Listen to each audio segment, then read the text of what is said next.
하나님 주신 첫 번째 메시지는 따라합니다. 담대하게 시작하라.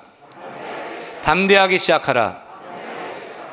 이제 대망의 2022년도 새해가 밝았습니다. 언제나 시작은 우리에게 두 가지 얼굴로 찾아옵니다. 하나는 설레임의 얼굴이고 또 하나는 두려움이란 얼굴로 찾아옵니다. 여러분, 시작, 처음만큼 우리에게 설레임과 즐거움을 주는 것이 있을까요?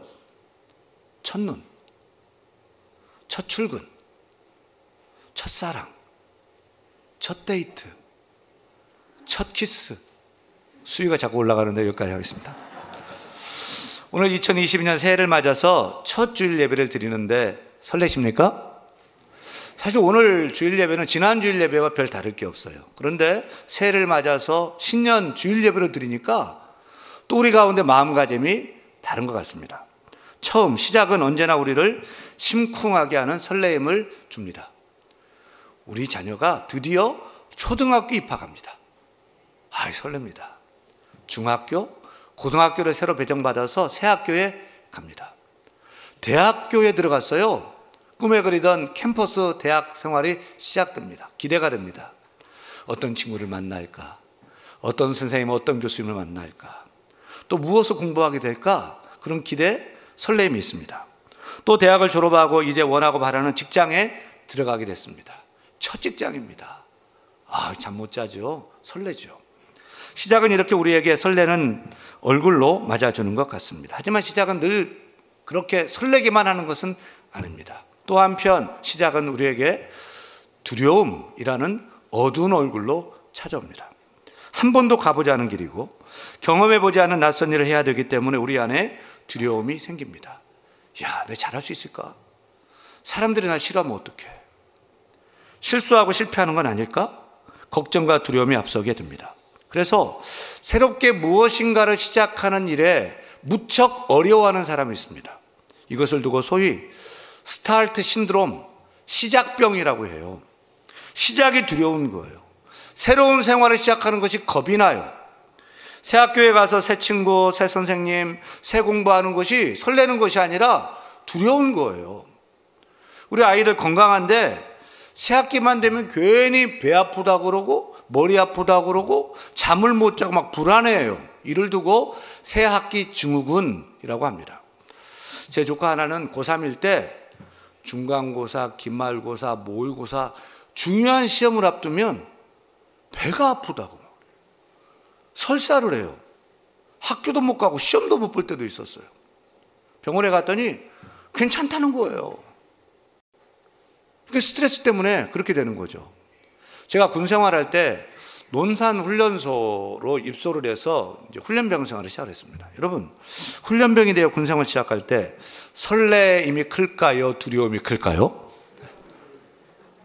군 생활하는데 저 엄청 고생했어요. 제가 이 중대에서 아마 제일 컸던 것 같아요.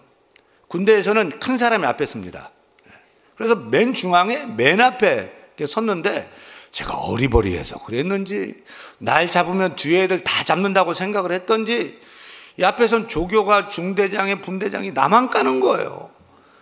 그래서 막 그 총 개머리판 밑판이 개머리판인데 그걸로 머리를 찍고 발로 차고 코피가 나고 가슴에 막 피멍이 막 들고 막 이랬어요. 그래서 어느 날 생각해 보니까 20일이 넘었는데 제가 화장실 가서 큰일을 못 본 거예요. 생각도 안 났던 거예요. 제가 어디를 가든 적응하는 끝내주게 합니다. 근데 훈련소가 하여튼 막 두드려 맞고 막 이러다 보니까 불안해서 그랬는지 20일이 넘었는데도 화장실 갈 큰일 볼 생각도 미쳐도 하지도 못했던 그런 기억이 있어요. 뭔가 새롭게 시작할 때 설렘도 있지만 두려움이 엄청 큽니다. 우리 현대인들은 끝도 없이 새로 시작되는 출발점에 서 있지 않습니까? 학교, 시험, 데이트, 직장, 승진시험, 이직, 결혼, 동료와의 갈등, 상사와의 관계, 임신, 육아, 새로 시작할 일이 수없이 많습니다. 이에 대해서 우리는 시작에 대한 두려움을 갖게 돼요.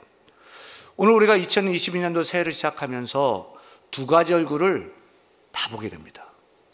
두 가지 마음을 다 갖고 있는 것을 봅니다. 설레임과 두려움입니다. 2022년은 작년보다 더 좋은 일이 많이 생길 거야. 이 지긋지긋한 코로나가 정말 이번엔 끝날 거야. 좋은 일이 생길 것이라는 기대감, 설레임이 우리 가운데 있습니다. 동시에 두려움이 있어요. 걱정이 있어요. 야, 2022년은 경기가 더 안 좋다는데 이거 어떡하지? 이번에 금년에 내가 꼭 직장을 옮기려고 계획하고 있는데 이게 안 되면 어쩌지? 코로나 확진되면 어쩌지? 내가 새해도 잘할 수 있을까?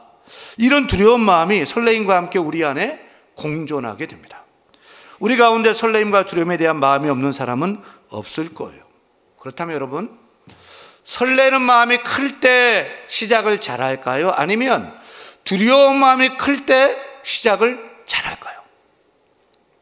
우리가 시작을 잘하고 또 일을 잘 이루어가고 좋은 결과를 얻으려면 설레는 마음이요, 두려운 마음보다 훨씬 더 커야 할 것입니다. 설레는 마음이 두려움보다 앞서고 압도할 때 우리는 새해를 멋지게 시작하고 깃발 높이 들고 흔들며 달려나가게 될 줄로 믿습니다. 그래서 저는 2020년 새해를 시작하면서 여러분 모두가 새로운 시작에 대한 설렘이 두려움보다 훨씬 더 크기를 바랍니다. 좋은 일이 생길 것이라는 기대가 불길한 두려움보다 더 앞서기를 바랍니다. 새해에 대한 기대가 우리의 불안과 염려를 압도할 수 있기를 간절히 축원합니다. 오늘 우리는 말씀 속에서 새로운 시작을 앞두고 설레임과 두려움을 가진 두 얼굴을 가진 사람을 만나지요. 누구지요? 여호수아입니다. 여호수아가 누구죠? 위대한 지도자 모세의 뒤를 이어서 세워진 새 지도자 여호수아죠. 그러면 여호수아보다 앞선 선임 지도자였던 모세는 누굽니까? 모세예요. 모세. 인류 최고의 지도자 중에 지도자 모세예요. 얼마나 유명하냐면 우리 예수 믿는 성경을 잘 아는 우리만 모세를 아는 것이 아니라 교회 안 다니는 사람도 모세는 다 알아요. 그 몇천 년 전 사람인데요. 얼마나 유명하냐면 모세라는 이름의 영화가 몇 편인지 몰라요. 아이들 만화 애니메이션 영화도 그렇게 나와 있어요. 모세. 심지어 하나님께서는 모세를 이렇게 평가하셨죠. 신명기 34장 10절부터 12절 같이 읽습니다. 그 후에는 이스라엘에 모세와 같은 선지자가 일어나지 못하였나니, 모세는 지도자 중에 끝판왕이라는 거예요. 이런 지도자는 앞에도 없고 뒤에도 없고 없다. 끝판왕 지도자라는 거죠. 계속해서 읽어요. 모세는 여호와께서 대면하여 하시던 자요, 여호와께서 그를 애굽 땅에 보내사 바로와 그의 모든 신하와 그 온 땅의 모든 이적과 기사와 모든 큰 권능과 위엄을 행하게 하심에 온 이스라엘 목전에서 그것을 행한 자이더라. 모세는 슈퍼맨 같은 그런 능력자였어요. 그런데 오늘 우리가 읽은 여호수아 1장 1절은 어떻게 시작하죠? 여호와의 종 모세가 죽으니, 그 위대한 모세가 죽어버린 거예요. 그리고 세워진 사람이 누구죠? 여호수아입니다. 여러분, 우리가 아는 성경 상식 몇 가지만 생각해도 모세는 대단하죠. 저는 여러분 몇 명 이끌고 앞으로 가는데도 힘들어 하는데, 모세는 장정만 60만 명, 여자 노인 200만 명, 300만 명을 데리고 절대 권력 바로왕을 꺾고 출애굽을 시킨 장본이에요. 모세가 지팡이 들고 앞에 내밀어 버리니까 홍해가 갈라졌고요, 마라순물 단물 만들어 버리고 바위를 쳐서 강물처럼 생수를 냅니다. 아침에는 만나, 저녁에는 메추라기, 또 구름기둥 불기둥으로 이스라엘 백성들을 가나안 땅 목전까지 데려온 장본인이 모세예요. 그가 죽었어요. 그렇다면 모세에 비해 여호수아는 어떤 사람이죠? 여호수아 1장까지 봐서 여러분 아는 성경상식 동원해서 여호수아가 행한 기적이 있어요? 이적이 있어요? 아무것도 없어요. 그렇다고 여호수아는 말을 잘하는 대단한 연설가였습니까? 지도자는 말을 잘해야 되잖아요. 우리가 잘 알다시피 12명의 정탐꾼이 가나안을 정탐하고 돌아와서 10명이 우리는 메뚜기와 같다, 우리 못한다, 할 수 없다고 막 할 때, 아닙니다 라고 하면서 일어선 2명이 있죠. 누구죠? 여호수아 갈렙입니다. 그때 옷을 찢으면서 하나님이 우리를 도와주시면 그들은 우리의 밥입니다. 우리 올라가면 됩니다. 이깁니다. 라고 하면서 확 소동하던 이스라엘 백성을 진정시킨 장본인이 여호수아였어요? 아니에요. 갈렙이에요. 지도자는 말을 잘해야 되잖아요. 여호수아는 남들 앞에서 말하기를 좋아했던 사람 같지 않습니다. 제가 볼 때 믿음으로 봐도 갈렙이 여호수아보다 더 큰 믿음을 가졌던 것 같고, 말이나 토론이나 연설을 봐도 갈렙이 더 나았어요. 나이도 갈렙이 더 연장자고요. 이게 여호수아도 지도자감인데 갈렙이 훨씬 더 좋은 지도자감인 것 같아요. 여기서 두 가지 질문이 생기죠. 첫 번째 질문은 왜 가나안 땅 정복이라는 새로운 과업 세를 앞두고 하나님은 그 위대한 모세를 데려가셨을까? 모세가 지팡이 들고 내미로 홍해도 건넜는데 요단강은 또랑처럼 펄쩍 뛰어넘을 거예요. 그 지팡이로 여리고성 박살내버리면 여리고 가나안 땅 쉬워요, 정복하기가. 근데 가나안 정복이란 큰일을 앞두고 하나님은 그 모세를 데려가고 신출내기 여호수아를 앞장세웠을까요? 여러분 묻고 싶어요. 여러분, 모세가 홍해를 가르고 마라순물을 단물되게 했는데 그것은 모세의 능력입니까? 하나님의 능력으로 된 것입니까? 아침에 만나가 내리고 메추라기가 저녁에 오고 막 구름기둥 불기둥으로 인도한 것이 모세의 능력입니까? 하나님의 능력입니까? 하나님의 능력이죠. 모세는 대단한 지도자였지만 그를 대단하게 만든 것은 그의 능력이 아니고 그 자신이 아니었던 거예요. 바로 그를 들어 사용하신 하나님이신 줄로 믿습니다. 모세는 단지 하나님의 능력의 도구로 사용되었을 뿐입니다. 따라서 모세를 그렇게 능력 있게 하신 하나님께서는 좀 부족해 보이는 여호수아도 능력 있게 할 수 있다 없다? 있다. 그렇다면 나같이 연약하고 부족한 사람도 하나님 도와주시면 새해 새일 큰일 멋진 일 감당할 수 있다 없다? 있다.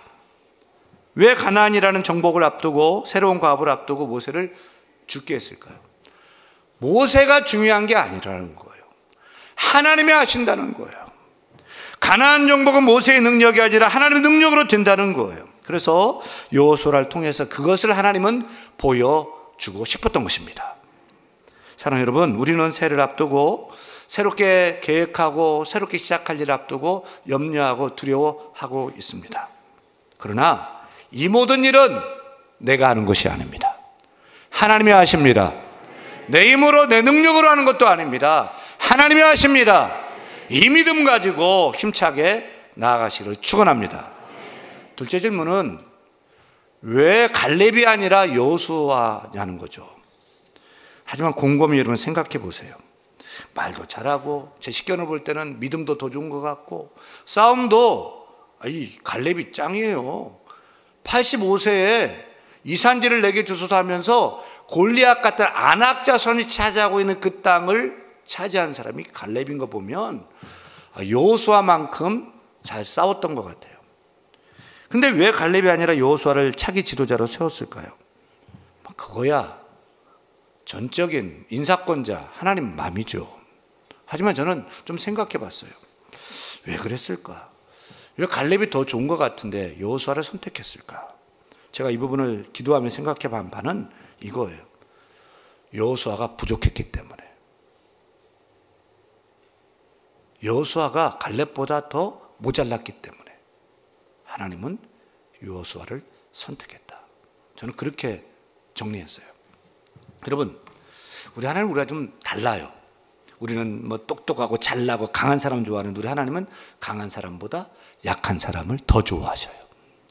부족한 사람을 더 좋아하셔요. 그래서 약할 때 강함 주시네 나의 보배가 되신 주. 약한 나를 붙들어서 강한 자를 꺾어 부끄럽게 하시는 하나님이 우리의 보배가 되는 줄로 믿습니다. 하나님은 미련한 자를 세워서 난 똑똑해 머리가 좋아 라며 자기 머리 믿고 자기 능력 의지하는 사람을 부끄럽게 하시는 하나님이십니다. 사랑하는 여러분, 내가 좀 부족해서 나는 아무것도 할 수 없어요, 나는 못 배워서 못해요 라고 생각돼요? 그렇지 않아요. 우리 하나님은 연약하기 때문에 하나님을 더 의지하고 부족하기 때문에 하나님을 더 간구하는 그 사람을 사용하십니다. 따라서 스스로 생각해서 나는 부족해, 나는 못했다, 나는 못났다라고 한다면 오히려 내 가운데 하나님이 역사하실 그 여지가 더 크다는 거죠. 그렇다면 내가 부족하다면 더욱더 하나님을 의지해야 될 줄로 믿습니다. 나의 부족을 하나님으로 채우고 나의 비련함도 미련함도 하나님의 지혜로 채워서 새해를 힘차게 열어갈 수 있기를 축원합니다. 축원합니다. 이제 위대한 지도자 모세가 죽고 여호수아가 지도자가 됐어요. 여호수아 눈앞에 요단강이 넘실넘실대고 있어요. 그 넘어 보니까 철옹성, 말로만 들었던 철옹성 여리고성이 눈에 보이고 가나안 땅이 펼쳐져 있어요. 그것을 봤을 때 여호수아 마음 가운데 심쿵했을까요? 아니에요. 산과 같은 두려움으로 압도되었을 거예요. 그때 하나님께서 여호수아에게 하신 말씀이 무엇입니까? 무엇이죠? 따라합니다. 강하고 담대하라. 강하고 담대하라. 오늘 우리가 새해를 시작하고 새해를 앞두고 계획하면서 두려움이 있어요. 동일하게 우리에게 말씀하셔요. 강하고 담대하라. 강하고 담대하라. 형식적으로 강하고 담대하라가 아니에요. 한 번만 말한 게 아니에요. 몇 번인가 세우면서 한번 읽어요. 6절부터 읽겠습니다. 강하고 담대하라. 너는 내가 그들의 조상에게 맹세하여 그들에게 주리라 한 땅을 이 백성에게 차지하게 하리라. 7절입니다. 오직 강하고 극히 담대하여 나의 종 모세가 내게 명령한 율법을 다 지켜 행하고 우루나 자루나 치우치지 말라. 7절은 그냥 강하고 담대하라가 아니고 오직 강하고 극히 담대하라는 거예요.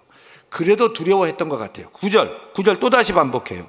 내가 내게 명령한 것이 아니냐. 강하고 담대하라. 두려워하지 말며 놀라지 말라. 나 여호와가 명령한다. 여호수아야 강하고 담대하라. 두려워 말라. 강하고 담대하라. 놀라지 말라. 강하고 담대하라. 몇 번요? 4번에 대해서 얘기하고. 왜 이렇게 자꾸 반복 강조해요? 그만큼 여호수아가 지금 두려워 떨었던 것 같아요. 지금 우리의 상황도 여호수아의 상황과 비슷하지 않습니까? 모세가 죽었다는 것은 여호수아가 의지할 구석이 사라졌다는 것 아닙니까? 우리도 그렇잖아요. 여러분 믿고 의지할 것 뭐 있어요? 돈이 많으면 좀 믿고 의지하겠는데 돈 있어요? 저는 없어요. 대부분 여러분 저와 똑같이 쌤쌤일 거예요. 돈이 없어요. 그러면 뭐냐, 든든한 백이라도 있어요? 그것도 없어요. 그러면 전화 한 통이면 문제를 해결할 수 있는 권력이 여러분에게 있어요? 우리는 믿고 의지할 게 없어요. 또한 여호수아는 이제 새롭게 시작을 해야 돼요. 요단강을 건너야 되고 가나안 땅을 정복해야 돼요. 우리도 그래요. 우리는 어느 때보다 불확실한 2022년도를 새롭게 시작을 했어요. 이미 우리는 2021년이라는 그 강을 넘어와 버렸어요. 못 돌아가요.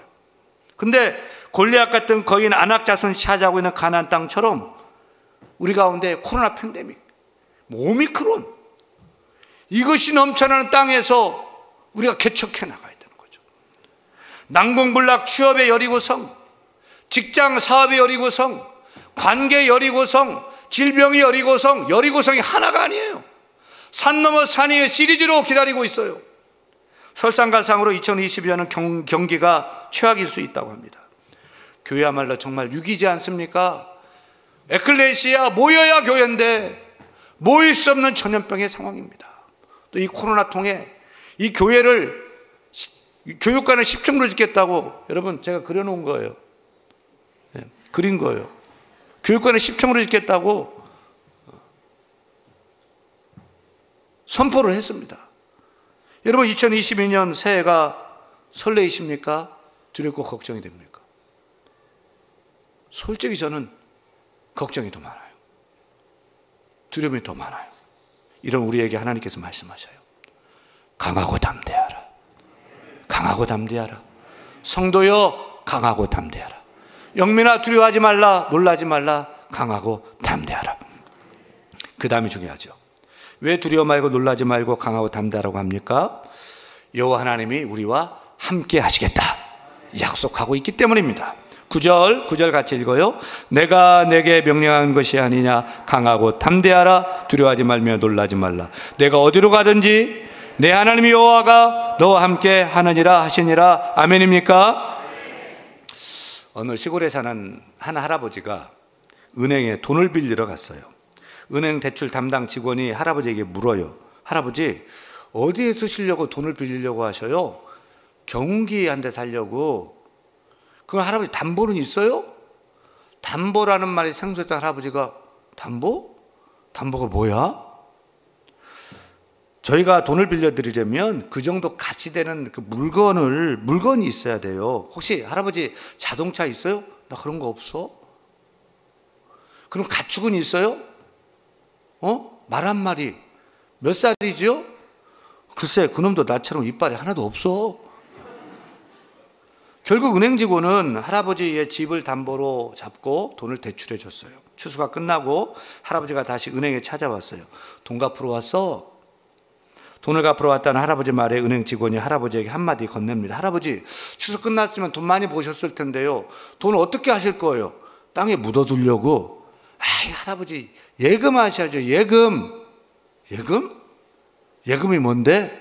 아이, 할아버지, 예금이라는 것은요, 할아버지 돈을 은행에 맡겨두는 거예요. 그리고 다시 찾아가실 때까지 은행이 안전하게 보관해 드려요. 이 말에 할아버지가 은행 직원 앞에 얼굴을 쑥 내밀면서, 그래, 담보는 있어? 여러분, 담보 있어요? 뭘 믿고 힘차게 담대하게 시작할 수 있어요? 무엇을 믿고 우리가 창대하고 왕성할 수 있어요? 여러분, 담보 있어요? 이 시대, 오늘을 살아갈, 내일을 살아갈 우리에게 필요한 담보가 무엇입니까? 믿음입니다. 하나님이 나와 함께 하신다. 하나님이 나와 함께 하신다. 이 믿음이 우리에게 있어야 될 줄 믿습니다. 마태복음 28장 20절에 여호와께서, 우리 주님께서 승천하시면서 우리 성도들에게 볼지어다 내가 세상 끝날까지, 볼지어다 내가 세상 끝날까지 너희와 항상 함께 있으리라. 여러분, 이거면 충분하지 않아요? 뭐가 더 필요해요? 우리 주님이 만유의 주가 나와 함께 하신다. 내 옆에 있어요. 내 뒤에 있어요. 내 앞에 있어요. 이걸 믿는데 우리가 뭐가 두려워요? 뭐가 걱정이 돼요? 뭐가 힘이 들어요? 여러분, 두려워하지 마세요. 그대여 아무 걱정하지 마세요. 걱정하지 마세요. 새해도 변함없이 하나님 우리와 함께 하십니다. 내 염려를 주께 맡기라. 우리 함께 하신 주께서 말씀하십니다. 내 염려를 맡겨라. 걱정도 문제도 질병도 다 맡기라. 내가 책임져 주겠다. You got it too small 이란 책에 보면 당신 인생의 크기는 당신이 믿는 하나님의 그 크기에 따라 결정된다. 100번 옳은 말입니다.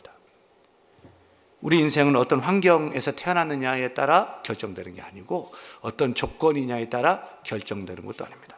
우리 인생은 내가 믿는 하나님을 얼마나 크게 믿느냐로 결정되는 거예요. 내가 믿고 경험하는 그 하나님의 크기가 얼마냐는 거예요. 우리 하나님은 우리가 믿는 그 하나님의 크기만큼 역사합니다.